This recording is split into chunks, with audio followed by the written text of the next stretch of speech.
Hello, this is Val, and this is Sam. Sam and Val, Val and Sam. This is Deep Naked Thoughts, and today I have a very good friend, former athlete, former national champion. What year did we go to nationals? Oh my goodness. Like maybe 2012, 2013, 2013. AAU Taekwondo. Yes. And today we were having some hot chocolate.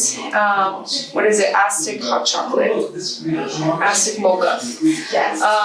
And we are here to kind of talk about anything and everything. Yes. So tell us, Sam, what Okay, have you done? Where have you been? What is up? What are you doing? Tell me. Always a lot. Okay. Always all over the place. I think I'm known for notoriously nobody knowing like actually what I'm up to. But you're doing something? But currently, so I moved back to New Mexico at the beginning of this year. I moved back in January from Colorado Springs. And I think, I kind of fell into like a really bad, health, right? Just all together, and like my mental health and my physical health, and my nutrition, just in every aspect. Like I just feel like I wasn't doing well, and I feel like it wasn't until about like June or July of this year that I really started to like take my health seriously and really started to look at my life differently and really approach how I was approaching life just completely different from what I had been doing because it had not been doing me well. Yeah. And so I made a lot of changes to my life, and now currently I'm on a like health fitness journey. Yeah. Okay. Which kind of started out of necessity. I was doing really bad. I had relapsed on drugs. I've since I think about 2019, which is roughly going on for almost 5 years now. Okay. I've been struggling with a really bad benzodiazepine addiction. Okay. And has its ups and downs, but at the beginning of the year I felt like I had really gone through a lot of loss. Okay. And I think throughout my life really, and maybe that's talk for another time, but throughout my life I've never really had any great coping mechanisms for myself. So just the ways that I decided to cope, whether that was adaptive or maladaptive or just good or bad, usually bad. You have the bagels. So Yes, bagels right here. and thank you so And the much. croissant, and it's nice and warm, okay? Thank you. You're amazing. Thank you so much. Alright, no, we got food. By the way, shout out to Rincon de Mesilla because they made this happen. They put us in this beautiful room. Custom shoes, you guys. Each one is Everything different. comes from Mexico. Everything comes from Mexico. Everything's handmade. We're like, this turns into an ad, like this short commercial break. Rincon de Mesilla. Real cute little place in the museum. Yeah, no, you should check it out. Shop local. So one of the reasons why I wanted to have you on the podcast is because the other day you're like, oh, I see you as a big sister, and I was like, oh shit. I'm like, well, I see you as a little sister, and I don't know. I think I've seen you. I don't want to say I've seen you struggle, but I've seen your struggles, and I've also seen you come out of them, and I'm just so proud of you. And I just think you are one of the strongest women that I know. But I know all of us have our struggles, and like you have your own, I have my own, and like all that I can do is be there for you because I can't solve your problems, and you can't solve mine. And so like all that we can do is just really like show up for each other. And so I've seen you, and I've seen your growth, and I've seen you like, how do I say, like I see you show up and try again and like constantly work on yourself and be a better person. And so like I just want to say I'm super proud of you. But then at the other end, like I've also like lived so much with you, and we've trained together, and like we've cheered each other on, and we've cried together, and we've watched each other hurt, like physically fucked up. You're like, girl, that girl fucked you up bad. be like, yeah, I know. Just watch each other semi get knocked out. Yeah, you're just like, oh, girl, that's some head trauma. The TBI for sure. Yeah, you know, be like, why do you guys have issues? Be like, you know what? We did a lot of brain damage. And then we're all competitive, like we were literally just training in the dojo, just that was our beating the life. actual shit That out was of each our other. life. Every girl in there was so competitive. Every girl that was so competitive. Yeah, it's like, what was your beating the shit out of each other? Yeah, what was your typical Friday night? Like, while I was training, I was definitely getting beat up or beating up some people. Yeah, my coach, he was very tough. Yeah, high expectations. Boys, boyfriends, what was that? We weren't allowed to be. We dated in secret. Oh my god. Our boyfriends. I did not date in secret. No, she didn't. I did. My first boyfriend was Val's little brother. Oh yeah, she did it. My little brother, and my poor little brother. I love him. But he was very shy. He was very shy and like very like put together. And Sam was very outgoing and very loud. They do say opposites attract. Yeah, and then Sam was just really good, like very combative, just very good technicality. And so I remember one time she beat him up. I was like, oh. And it was crazy because I'm like, Sam's my friend, but that's my little brother. But I was like, oh. And then his technique just should have been there. His technique should have been there. Oh my god.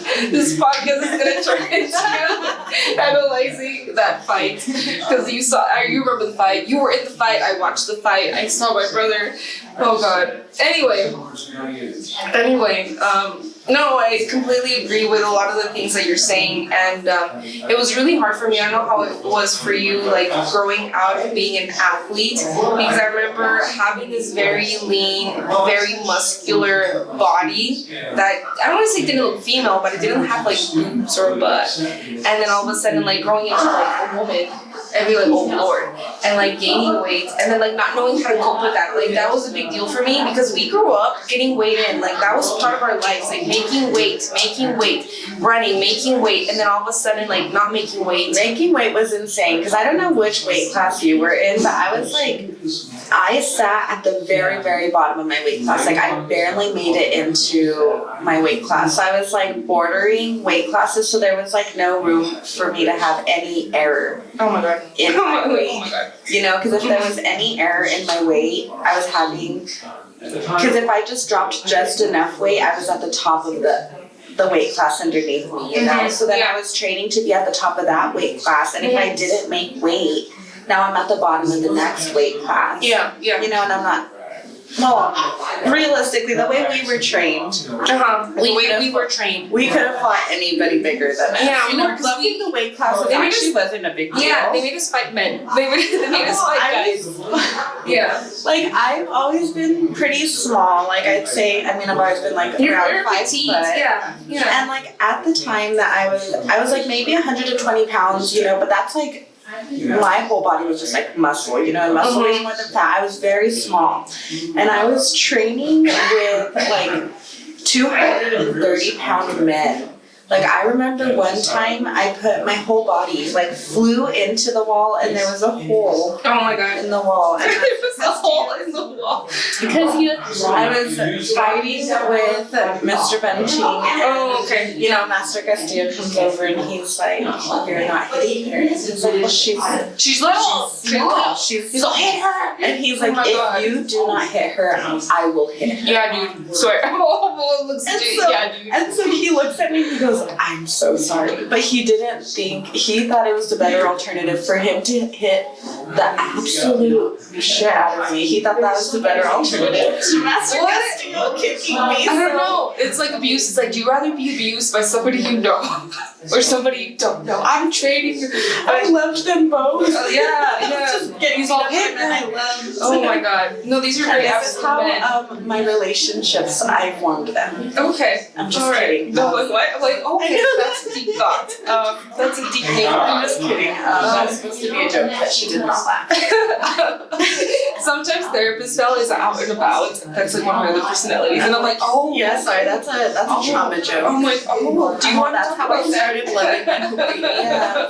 No, like, do you want to talk about that? No, no. I'm totally kidding. That was a joke. But no, I know exactly what you're talking about. Weight classes. I was at the bottom of my weight class, and I never liked dropping weight to be like at the top of another weight class. So I kind of just stayed. I was kind of like in the same spot, but it wasn't until later in life. I think growing up, even like in middle school, high school, I was completely okay from like eating disorders. Like I was okay. Like I could go to McDonald's and have Taco Bell and Burger King and eat whatever, anything I wanted. And it wasn't until I was in college, there was like a particular coach or particular female, and she was very much about making weight and cutting calories and going on a cut, and those thoughts and those words began to like get to me. And it wasn't until I was in college that I think like I had my worst eating disorder, and I was overtraining, and I was also a cadet at the time. I was in ROTC, and I was running an insane amount of miles. I was training for nationals, I was kicking, and I was binge eating or not eating or eating when I could because sometimes I just didn't have time. Like it was the worst time of my life. Like I honestly, like it was so bad because you need food to like process, like food is fuel. Yeah. And like I remember the times you should have been eating probably the most. Yeah. And like I was in college, it was my freshman year of college, and I just remember like I couldn't focus. Like I almost fainted once. I almost fainted several times. Like I almost fainted on a run. I almost fell asleep driving once. I fell asleep during my lecture class. And I still managed to pass all of my classes. Like I still graduated with like above 3.5 GPA, like amazing stuff. But I was just not kind to myself. I just didn't know how to transition. I just didn't know how to transition from being an athlete to not being an athlete, to being in college and being an athlete, to being a cadet, being an athlete, and being in college. Like, and I think college actually probably was the time that I noticed it too. Okay. Because like, I did stop martial arts when I was still in high school, but then after that I was like on the dance team and on the comms team. Yeah. And, you know, after that I got into weightlifting, so I've always been very active. Yeah. You know, so that was never really an issue. And then I went through like a sort of like emancipation. So I did leave my household earlier than 18, and I remember that was kind of hard because I did graduate a whole year early, you know, but I had to do like night school, I had to do summer school, I was working 2 jobs, and then I moved out and it was like rent and like trying to figure out how to be an adult, and then I don't know how to do anything in moderation. So when I went to college, extremist, but she kicked it. She kicked ass. She killed it. I did not graduate. I did not kill it. She went so hard. I actually killed it. I had to stop. Yeah, and I'm trying to find that sweet spot of like not like overkill, like not like 0 to 100. I'm like, we could operate at 50. I was studying engineering. Like that is literally enough for people. Like why I studied primarily environmental science. With a double major in industrial engineering, which was only 1 math class away from a minor in mathematics, so I picked up the minor, and then I was also the engineering council representative for the Society of Women Engineers. So doing that and working 2 jobs was insane, but I've done, the workload for those classes is crazy, and then it's like, having to figure out the math is already something that's kind of hard enough. It doesn't come naturally to you, and then you're figuring out how to code the answer within some sort of program because that's how your answers are due. Yeah. So like knowing the math isn't enough. Yeah. Like once you know the math, it's like knowing enough on how to code that in, how to program that into your systems to even turn that in. So it was time consuming. It was hard. So at some point I just couldn't do it anymore. Yeah.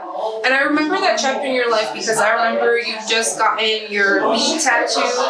I remember you were posting a lot about NMSU engineering. Like, I remember, like, I don't want to ever say that, like, I was so proud of you because of the things that you're doing. Like, I'm proud of you because of, like, who you are. Those are just things that you've done. And that's one thing that I've learned from therapy and, like, working with kids is that sometimes like, oh, Miss Val, I got an A, are you proud of me? Oh, Miss Val, I did this, are you proud of me? I'm like, I'm proud of you because, like, you keep trying and you're doing your best, but not because, like, you could have gotten a B and I would have been proud of you. If that's your best, I'd be like, high fucking five. Like, I'm proud of you because you're trying. But I remember in that time, I was like, holy shit, like, Sam's killing it. And, I think I see a lot of myself in you because I did similar things where, like, I used to pride myself in my achievements. Like, I think I went through an identity crisis when I wasn't doing martial arts because I got a lot of my validation through my medals. Like, my medals, I'm like, well, this says I'm first place, so what are you gonna do about that?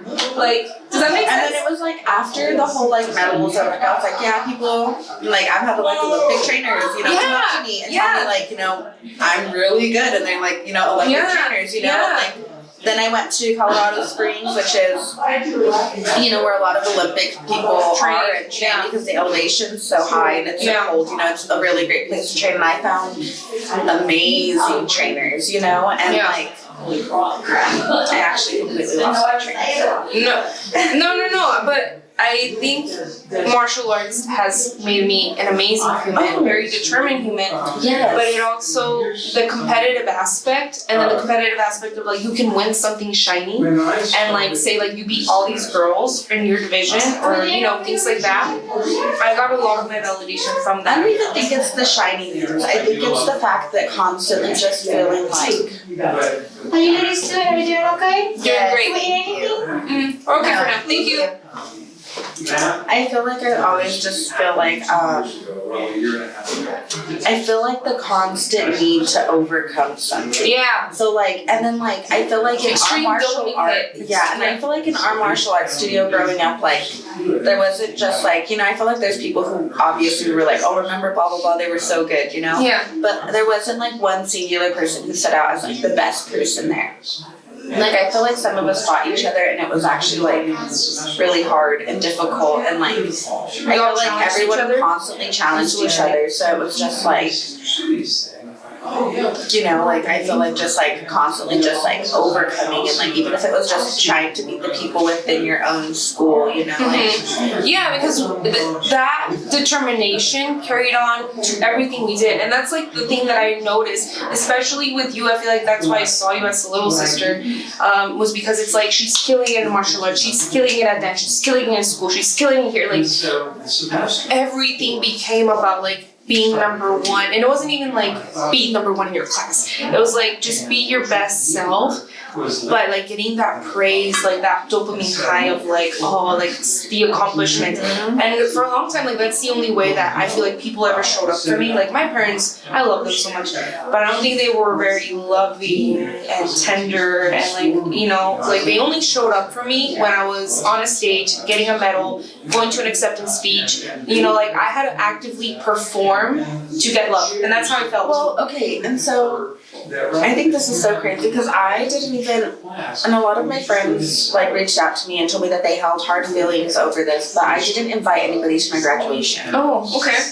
Because I didn't think it was a big deal. Okay. Because I had never really been praised for anything, no matter what AP classes I took, or what honors classes I took, or what film festivals I won, or if I was first chair in the symphony or the orchestra or the media program or the comms team or the dance team, or any of the number of the things that I did. You know, I was one of 3 people in my entire high school that competed in Chemical Olympia, which was acid titrations and, you know, chemical formulations and things that, you know, I didn't learn until I was studying chemical engineering in college. Yeah. You know, and I was doing things like that and just never received praise for all these things, and I feel like everyone always praised, and they're like, you're so amazing, like you do all these things, you know, and everybody praised me, and I kept doing more and more and more, and I felt like it was like a praise for my parents to be like, oh, we're so proud of you. Yeah. And that never came, so then like my graduation came, and I was already like emancipated and on my own by the time my high school graduation came, and so like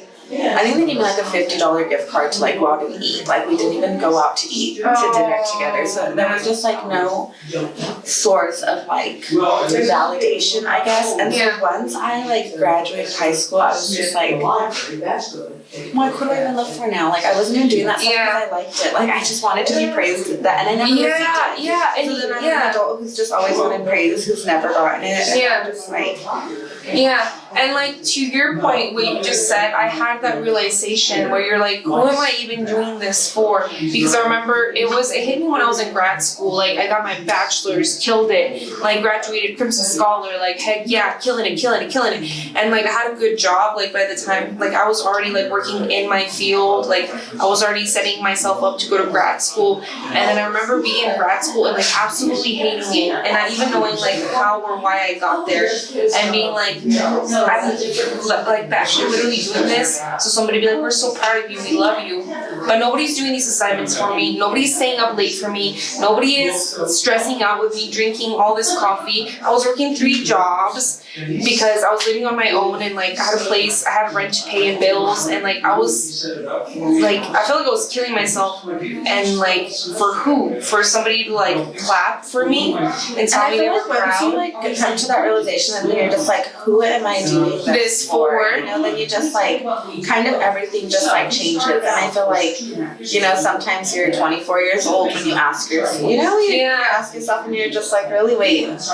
You know, I think like every couple of years it's healthy to kind of just like reevaluate, you know? Because I think the last time, you know, I reevaluated the same way I have this year was when I was like 17 years old, you know, when I was forced to start life by myself. So that was the first time I had done it, and even then I had started adulthood with a little boyfriend or whatever by my side, and so, you know, I wasn't really quite figuring it out by myself, and when I moved back here, you know, amidst divorce and stuff, so I just had to really sit down and reevaluate like how I want to live life, and I sat here and I'm like, what do I even like? You know, and the only constant thing in my life, you know, throughout as long as I can remember, the only thing I've truly like loved and like has stayed consistent through my life is like martial arts. I agree. Not always the same dojo.